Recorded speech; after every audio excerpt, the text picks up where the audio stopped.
இப்போ நீங்கள் பார்த்துட்ருக்கிறது 2வது வாரத்துக்குரிய அழகர் ஐயனார் கோயிலை தான் பார்த்துட்ருக்கீங்க. இது வந்து ரொம்பவே விசேஷமான கோயில், ரொம்ப சக்தி வாய்ந்த கோயிலுன்னு சொல்லலாம். நீங்கள் இந்த கோயிலுக்கு ஒரு முறை வந்துட்டீங்க அப்படின்னா உங்களை வந்து வாரம் கரெக்டான டைமுக்கு தானாகவே உங்களை வந்து இந்த கோயிலுக்கு வந்து சேர்த்துரும். ஏன்னா அப்படி ஒரு சக்தி வாய்ந்த கோயில் தான். உங்களுக்கு எப்படிப்பட்ட தடுங்கள் வந்தாலுமே அந்த தடுங்களை வந்து நீங்கள் ஈஸியாக உடச்சிட்டு அந்த கோயிலுக்கு போயிடுவீங்க. அப்படி ஒரு சக்தி வாய்ந்த கோயில் தான் இது. ஸோ மறக்காமல் உங்கள் ஃபேமிலியோடு போங்க.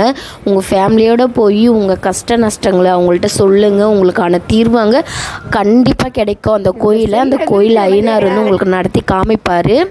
நான் ஏன் இவ்வளோ ஆணித்தனமாக ஆழமாக நான் வந்து சொல்கிறேன் அப்படின்னா, இந்த பொம்மைங்களை பார்த்தாலே உங்களுக்கு தெரியும். இந்த பொம்மை எல்லாமே வந்து கோயிலில் செஞ்சது கிடையாது, பக்தர்களால் செய்யப்பட்ட பொம்மைகள் தான் இது. ஏன்னா அவங்க ஒரு விஷயத்தை நினச்சி அவங்க அந்த கோயிலுக்கு வரும்போது அது நடக்கணும் அப்படின்னு நினச்சிட்டு வருவாங்க. அது கண்டிப்பாக உங்களுக்கு நடக்கும். நடந்த உடனே அவங்க எந்த மாதிரியான வேண்டுதல் வச்சாங்களோ அந்த மாதிரியான பொம்மையை வந்து செஞ்சு அவங்க வந்து இந்த கோயிலில் வைக்கிறது ஒரு வழக்கமாகவே இருக்குது.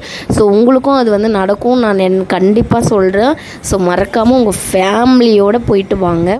இந்த பொம்மைங்களை பார்க்குறதுக்கு தான் நம்மளுக்கு கண்ணு பத்தாதுன்னே சொல்லலாம். ஏன்னா அவ்வளோ பொம்மைங்க, அங்கங்கே பொம்மை வச்சுருக்காங்க. பொம்மை இல்லாத இடமே எதுவுமே கிடையாது.